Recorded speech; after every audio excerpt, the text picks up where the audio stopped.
Boa noite.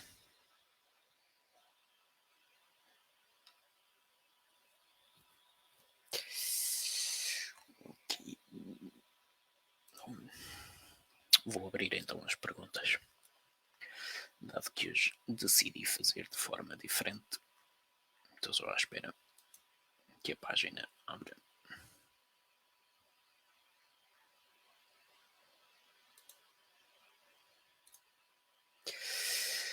Boa noite a todos. Eu hoje vou fazer diferente, portanto não coloquei as perguntas no vídeo. Vou fazer as perguntas que estavam no post original. Se por acaso a página carregar, só para chatear, não está a cooperar. Está tudo bem por aqui. A bebê já não tem febre. Portanto, já está tudo. Foi apenas a vacina, teve a primeira vacina ontem. Não, anteontem. E ficou com febre. Estou à procura do post sobre...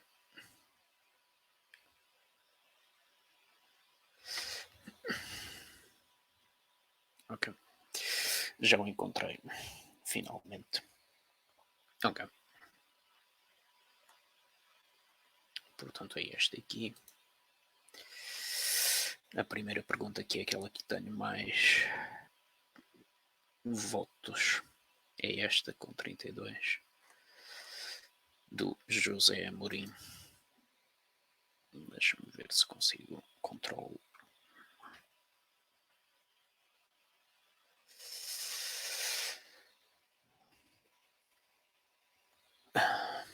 Não.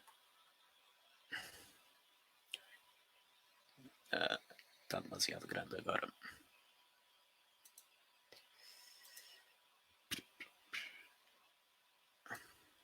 Não é tão fácil como nas outras sessões. Tenho acompanhado o teu pensamento sobre a atual crise.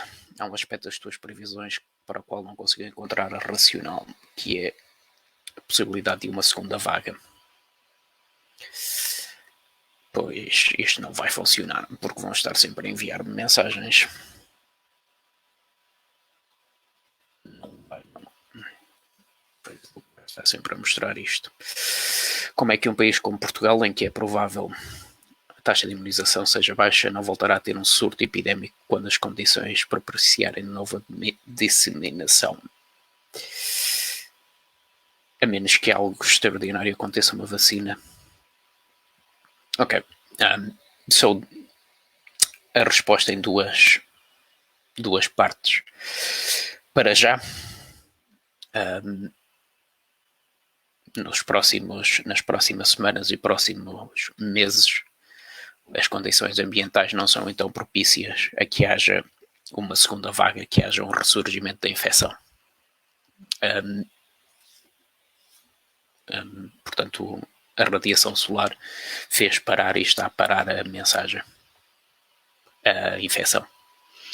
A partir daí, vamos esperar pelo próximo verão, pelo próximo inverno, pelo próximo outono e inverno, ver o que é que acontece, pura e simplesmente. O que eu tenho estado a afirmar é que quando voltar, se voltar, porque não é sequer certo que volte então no próximo inverno, voltará com os outros vírus de gripe. Voltará com tudo o que é normal nessa época de gripe e, portanto, vai ter de competir na infecção. As pessoas não são todas iguais, vai haver uma competição em termos de infecção, e aqueles que primeiro infectarem, se uma determinada pessoa primeiro for infectada por este ou por outro vírus qualquer, acabará por lhe causar a morte. Dificilmente, muito poucos serão infectados por uma segunda infecção. Portanto, acaba por, como são pessoas muito vulneráveis em que estes vírus causam problemas, não há uma vida muito longa após a infecção, para justificar que haja duas infecções. E, portanto, mesmo que ele volte, não creio que vá criar novamente problemas por causa disso. Porque se voltar, voltará em cima então voltará em cima então da época de gripe.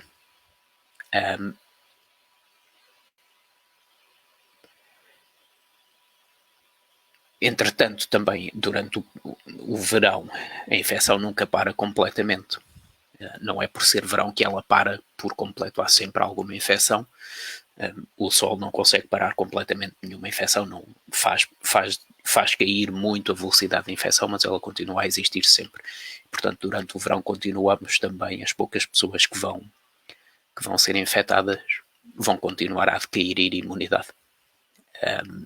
Portanto, todo esse tempo, essa pequena percentagem.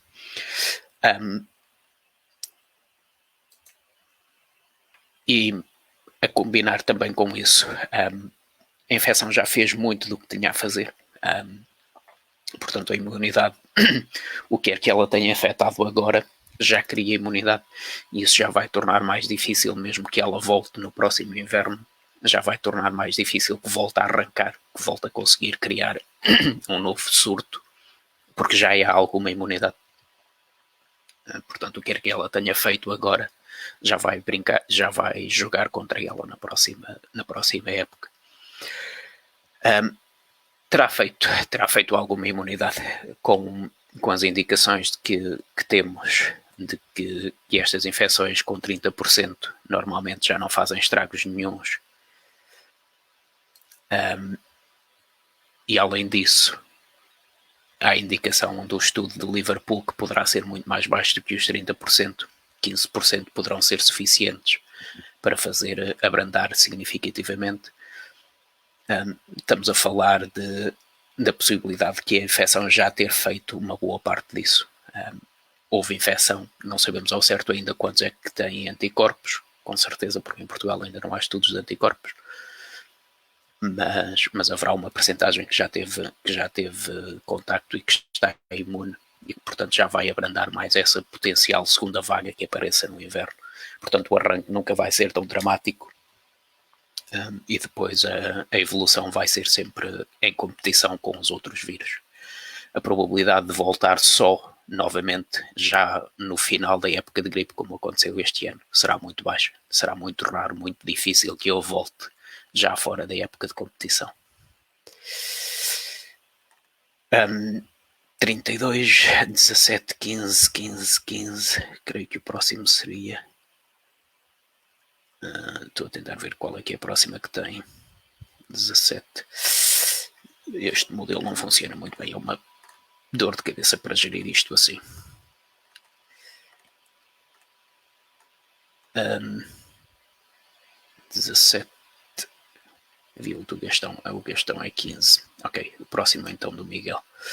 Do Miguel Costa. Isto é mais, como o Miguel diz, é mais uma teoria. Vou tentar o porquê que este medo está a ser incutido.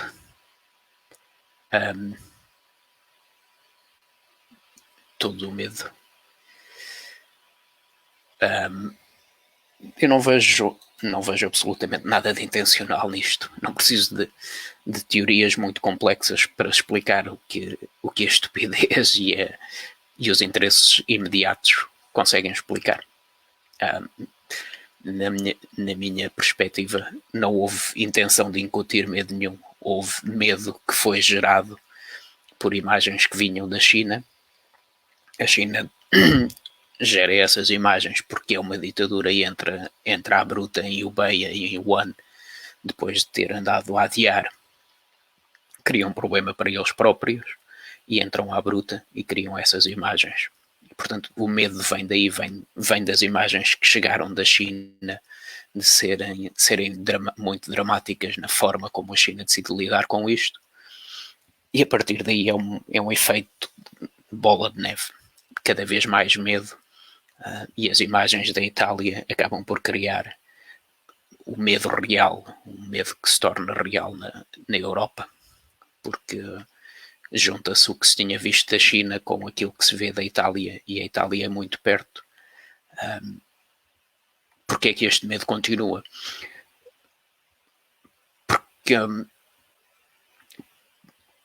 Porque há decisões políticas tomadas sobre esse medo.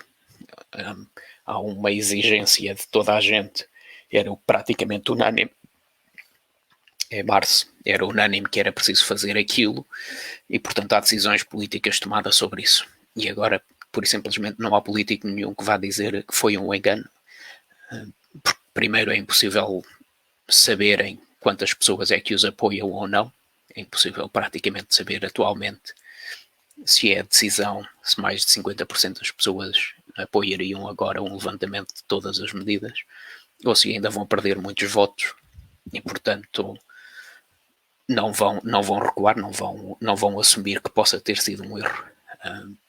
O único caminho é o levantamento o quanto mais rápido possível, tendo em conta o medo que ainda existe, gerindo todos esses conflitos que vão surgir entre pessoas que querem e não querem voltar à normalidade. Portanto, não vejo que haja uma intenção, não há nada de obscuro, há apenas estupidez, há apenas desespero económico e redes sociais, desespero económico dos meios de comunicação social e redes sociais a normalizar o pensamento. Não é preciso nada de mais obscuro para explicar como é que nos metemos neste buraco.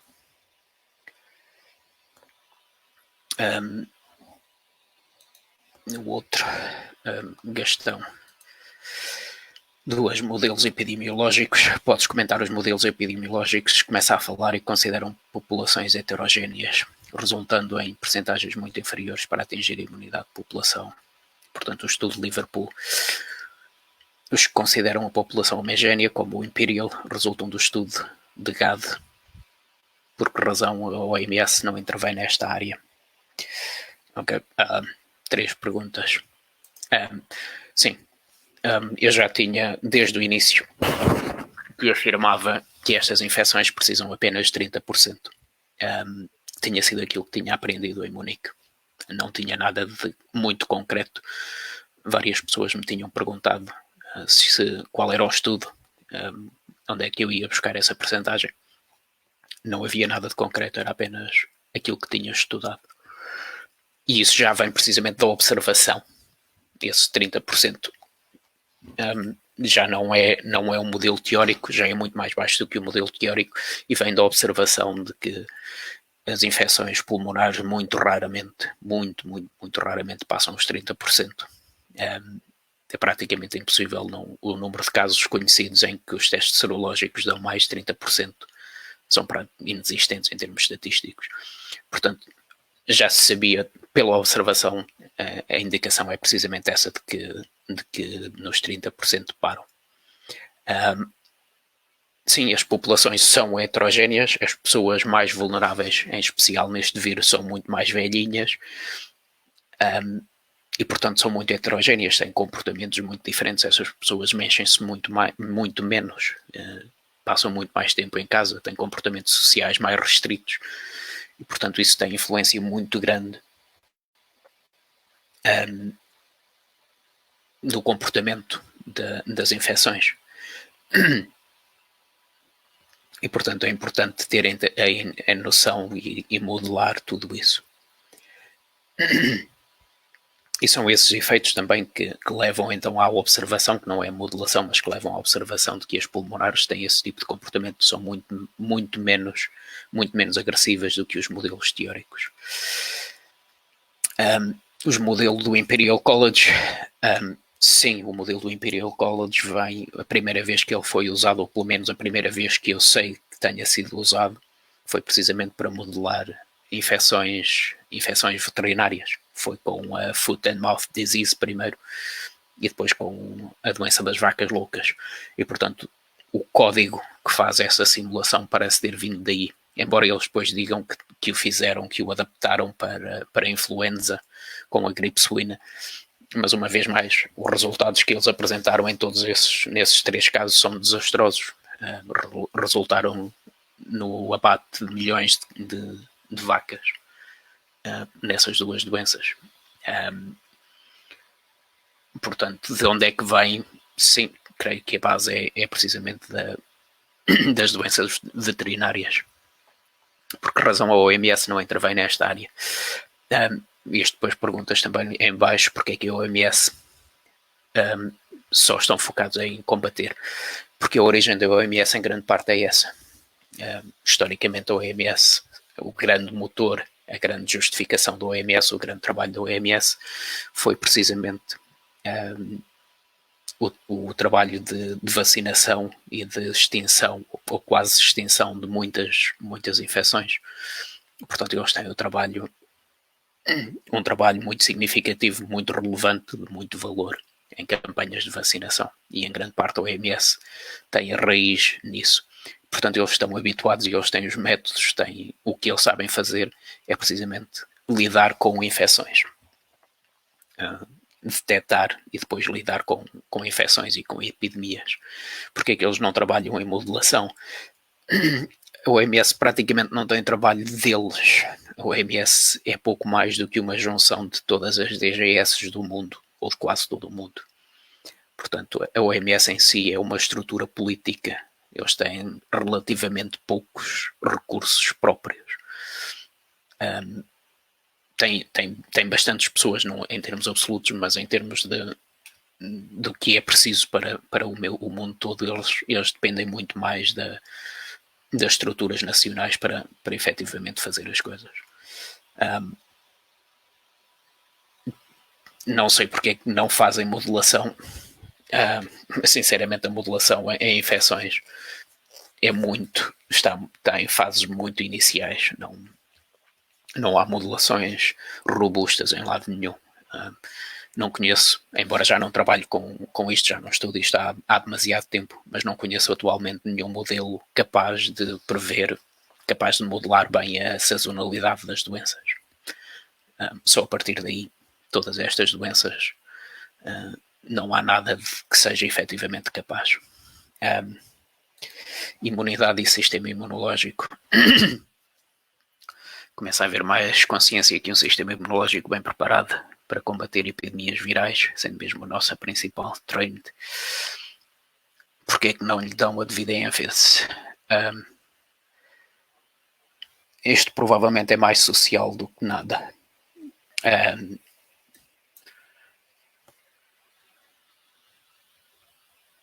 Porque é que as autoridades não falam nisto? Porque socialmente nós vivemos numa sociedade que tenta parar, tenta combater este tipo de infecções.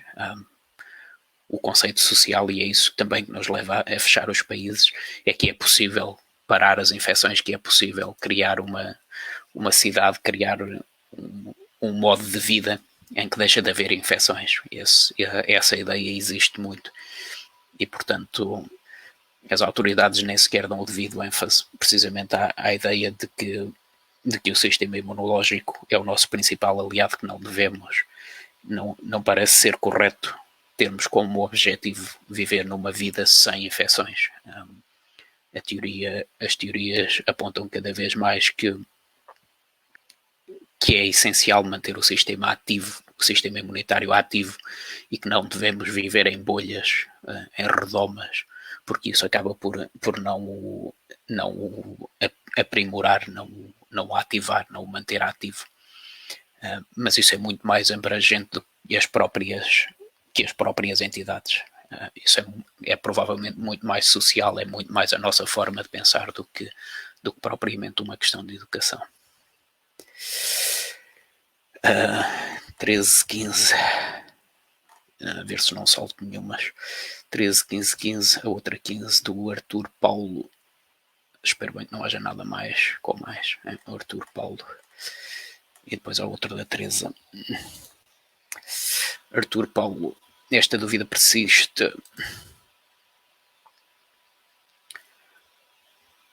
Como é que só nos safamos com a tal imunidade de grupo? Os países ou regiões que mantiveram fechadas numa quarentena com a abertura das fronteiras estão tramados, pois não continuam fechados a abrir. Não vejo assim, sinceramente. Não estamos tramados coisa nenhuma. Primeiro porque a infecção fez muito mais do que do que lhe damos crédito atualmente. Acreditamos que fechar os países parou a infecção e que agora, quando abrirmos, vai ser. Não vai ser, porque fechar os países se teve algum efeito, foi irrisório. Provavelmente não fez absolutamente nada e a infecção fez o que tinha a fazer. E, portanto, quando nos voltarmos a abrir, não me parece que vai acontecer nada. Tanto que já há evidência, já há provas. Há vários países, por exemplo, há este artigo hoje, estava aqui aberto, da sábado, passa por vários países, a Noruega, a Dinamarca, a Áustria, a Dinamarca, a República Checa, já estão muito mais normais, têm o estilo de vida muito mais reposto, têm escolas abertas. A Noruega tem as escolas abertas há muito tempo, a Áustria também. E nenhum destes países relata qualquer tipo de aumento de infecções ou aumento de mortalidade. Portanto, a infecção fez o que tinha a fazer. Não foi por termos fechado o país, porque se a infecção existisse e tivesse capacidade de continuar a infectar, efetivamente, mal o começássemos a abrir, ela devia voltar a infectar, devia voltar a causar mortos, mas já passou tempo suficiente para não haver indicação nenhuma de uma retoma gigantesca da infecção. Portanto, não estamos nada tramados quando voltarem a abrir o país. Não vai acontecer praticamente nada. Vão voltar a abrir os países. Uma boa percentagem da população já foi infectada, já tem imunidade. Isso causa um travão gigantesco. A partir daí, passamos a viver normal e esperar apenas o que é que vai acontecer no inverno, se ela volta ou não, porque pode não voltar.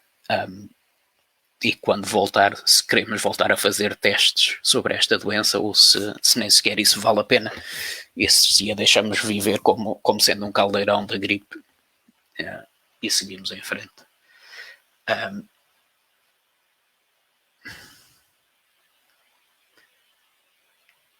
Sim, estás a perguntar, ou achas que mesmo os que se fecharam acabaram por percorrer? Sim, não tenho indicação absolutamente nenhuma.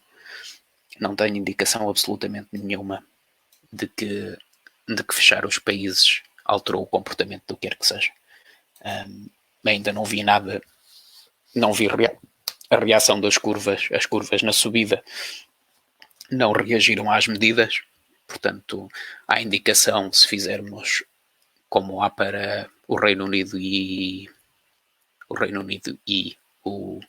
a Alemanha, se fizermos a curva de infectados, não quando o teste está positivo, não pôr o dia em que o teste está positivo, que é aquelas que estamos habituados a fazer, mas se perguntarmos às pessoas quando é que elas começaram a ter sintomas, dá uma curva ligeiramente diferente, porque em vez de ser no dia que foi o teste positivo, perguntamos, normalmente é 7 dias mais ou menos antes, portanto isto dá uma curva ligeiramente diferente. E se fizermos essa curva à data de sintomas, a indicação no Reino Unido e na Alemanha é que a infecção já estava no pico quando se mandou fechar o país. Portanto, a partir daí, a infecção fez o que tinha a fazer, fechamos o país para ela descer ligeiramente mais lento. Não há grande efeito.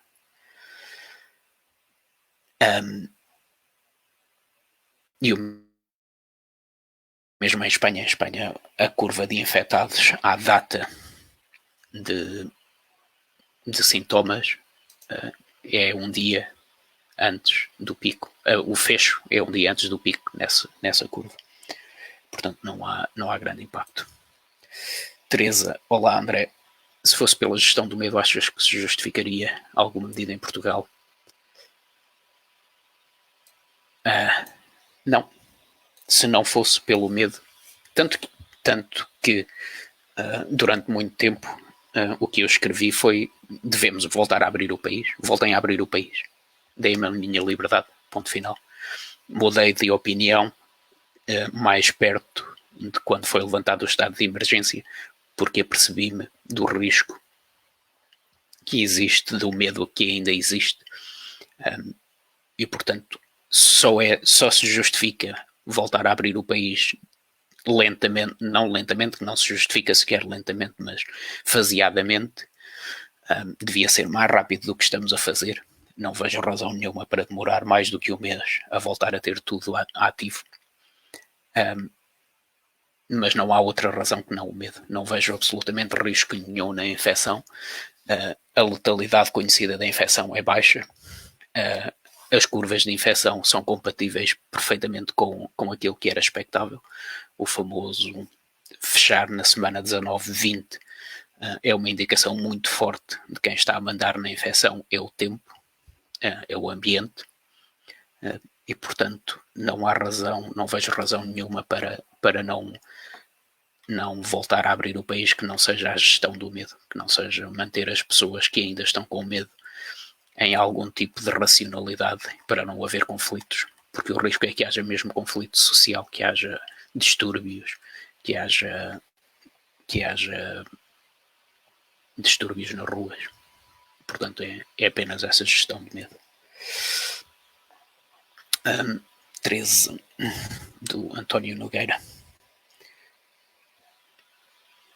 O que te parece esta estratégia da China proceder em 10 dias ao teste de 10 milhões de habitantes devido a 6 casos positivos? Resultados dos testes poderão ser animadores no que concerne à imunidade de grupo. Uma vez mais, não faz sentido nenhum. É apenas o governo a querer dizer que está a fazer gestão do medo. 6 casos, na verdade eu acho que são 16, não são só 6. Acho, pelo que vi ontem, acho que são 16 em Wuhan. Não tem relevância absolutamente nenhuma. Estamos a falar de uma cidade de Wuhan que tem sensivelmente 10 milhões ou 11 milhões de habitantes. Não faz sentido nenhum. 16 casos não indicam absolutamente nada. Portanto, não faz sentido reagirem sequer, quanto muito, a isolar estas 16 pessoas, que era a única coisa que se devia ter feito. Mas não faz sentido testar a população toda. Eu não consegui perceber, tentei ver o que é que eles via perguntantes e tentei ver. Não consegui perceber se eles vão fazer testes PCR ou testes de anticorpos, mas parece-me ser, assumo que são PCRs. Portanto, não vale nada, porque quando eles acabarem de fazer os testes têm de voltar a começar a fazê-los, porque os PCR têm a tal janela temporal, se não estiver alguns dias antes ou depois do pico da infecção, portanto tem 5, 6, 7 dias que têm que ser feitos ou dão negativo. E portanto eles vão fazer agora, se vão testar toda a gente, apanham o número de casos que tenham, mas não sabem durante estes dias quem testou nos primeiros dias pode-se ter infectado entretanto. Portanto, tem que voltar a testar daqui a uma semana. Não lhes vai dizer absolutamente nada. Quando muito apanham os casos e isolam-nos. Mas com 16 casos não se justifica andar a testar tudo para ir apanhar outros tantos. É apenas política, é apenas uma atitude política do governo de dizer nós vamos fazer, nós estamos aqui, nós queremos fazer, não importa o quê. Os resultados dos testes poderão ser animadores no que concerne à imunidade de grupo? Não. Os testes PCR nem sequer provam imunidade, só provam viralidade, que o vírus existe. Portanto, não vai provar nada, a menos que estejam a fazer testes sorológicos. Mas também, se estão a fazer testes sorológicos de anticorpos, não precisam testar toda a gente, porque basta fazer a amostragem aleatória. Isso sim diria a imunidade existe ou não existe, quanto é que existe. Mas para isso não precisam testar toda a gente, basta fazer uma pequena percentagem da população, aleatoriamente, e já sabes mais do que suficiente para o resto da população o que é que existe. Portanto, testar toda a gente não tem sentido nenhum.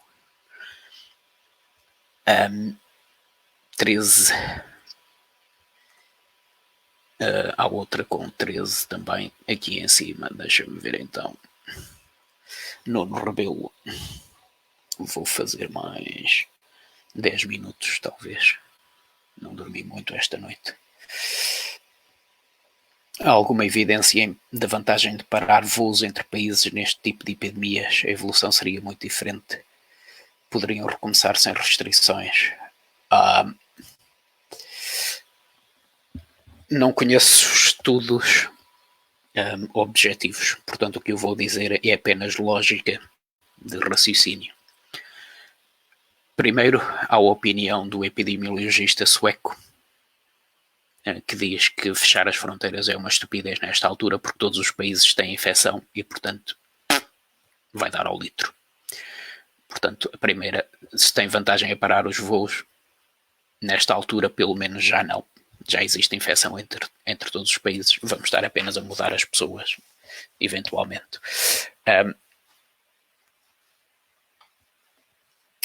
Pode fazer sentido em ilhas. As ilhas podem se proteger, como fez Taiwan, se forem muito restritos na entrada de pessoas, como são uma ilha e conseguem controlar, acabam por ter apenas 2 ou 3 aeroportos, 2 ou 3 portos, conseguem ser muito mais restritivos e evitar a importação de casos. Nas ilhas, creio, intuitivamente diria que faz diferença. Uma vez mais, não conheço estudos. Nos países, não creio que faça diferença muito significativa, porque existem nos países terrestres que tenham fronteiras terrestres, suspender os voos é apenas uma panaceia. É impossível depois controlar as fronteiras terrestres. Não vejo que consiga conter o que quer que seja. E vemos que países vizinhos têm padrões completamente diferentes sem fecharem as fronteiras. Portanto, não parece que seja por aí. 13-12, Tiago Guedes, sobre Nova Iorque. Sim, já falei de Nova Iorque ontem. Eu não estudei muito os Estados Unidos, não olhei com muito cuidado para os Estados Unidos. Nova Iorque há um excesso de mortalidade acima daquilo que esperaria. Parece ter um pico maior, um pico geográfico no estado e na cidade mais alto do que aquilo que parece ser o padrão dos outros anos.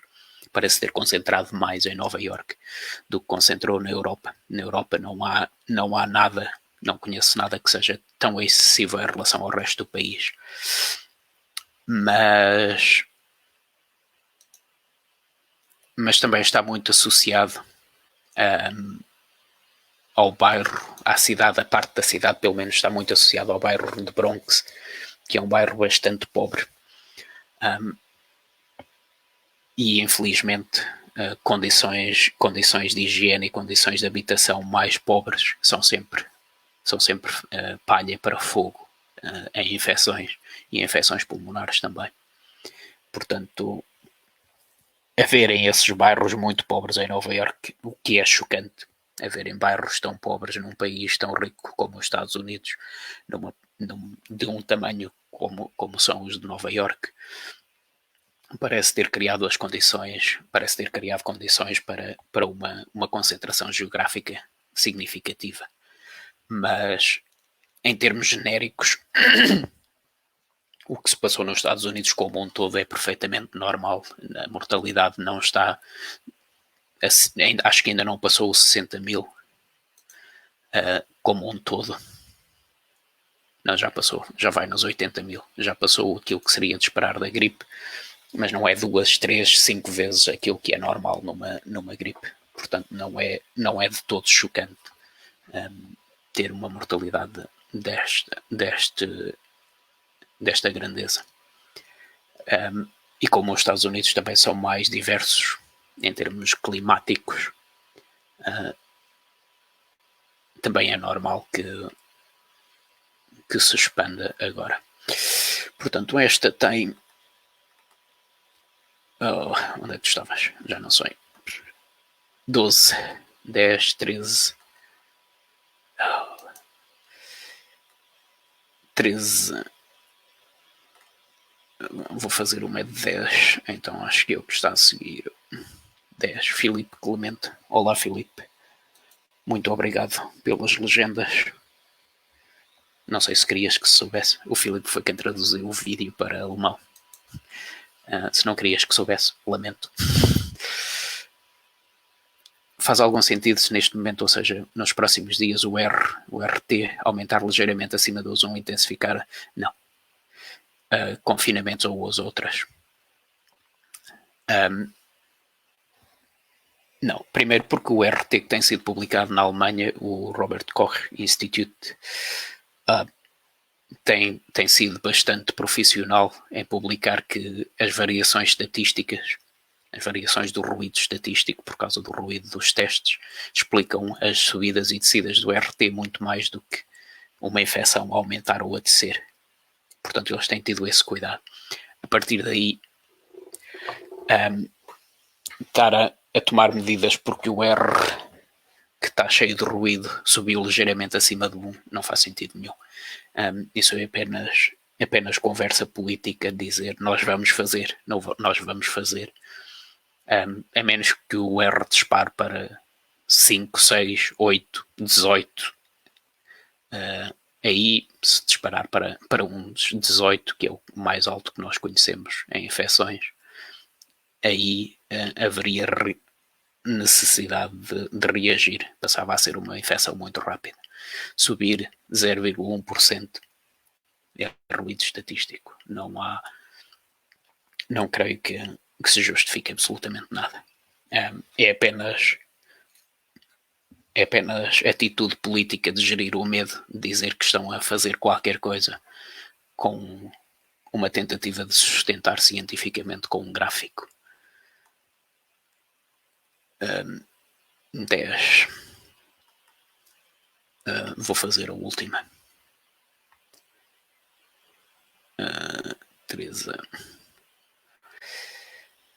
10. Creio que agora é uma número 8. Será a próxima. Não, há aqui uma 9. Vou fazer esta 9. Então, sabendo a sazonalidade dos vírus respiratórios, se este chegasse à Europa em junho, em vez de dezembro, o seu caminho seria muito diferente. Seria. Sim. A exposição solar é muito mais significativa. Mal começasse a arranjar um pouco de imunidade, mal passássemos números muito pequenos de imunidade, 2, 3, 5% de imunidade, a imunidade e a radiação solar acabavam por não o deixar ir muito mais longe, acabava por se conjugar os dois e não o deixar fazer, que é aquilo que acaba por acontecer muito nos países tropicais. Mal a imunidade sobe um bocadinho, volta a descer logo. Portanto, sim, uma infecção desta natureza no verão, num país temperado, muito dificilmente consegue ganhar qualquer tipo de tração. Se chegar nessa altura, é muito pouco provável que consiga. A Inês já me tinha pedido para responder a outra. Vou responder a esta, sempre. Só mais uma. Inês, em relação às escolas de dança, espaços para dançar em ginásios, quando achas que podem reabrir, acha necessário haver medidas de segurança especiais? São escolas. Deviam ter aberto na mesma altura as escolas de dança, os ginásios, porque já são mais...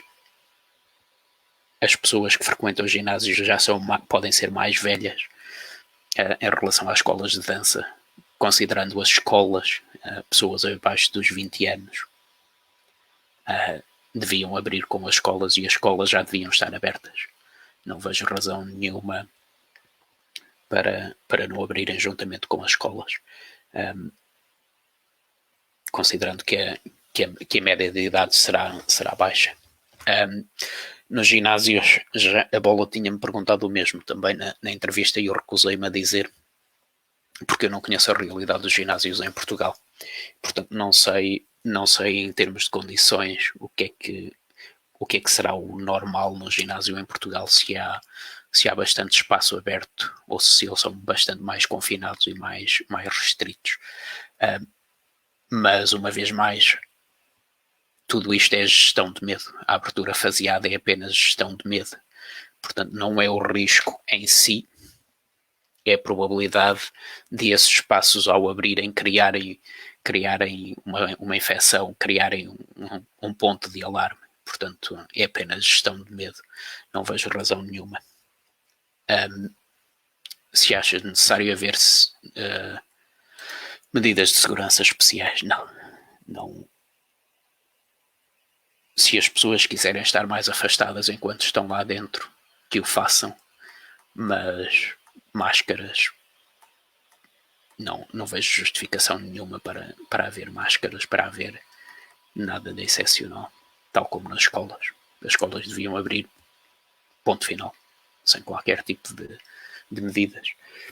A única medida que acho que se justificaria nas escolas era dizer aos professores mais velhos para ir para casa durante 2 semanas.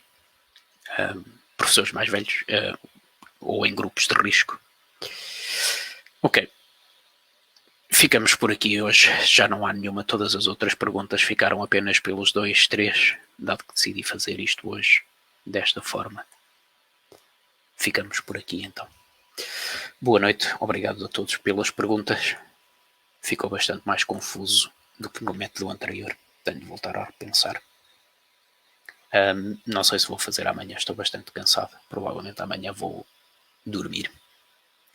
Boa noite.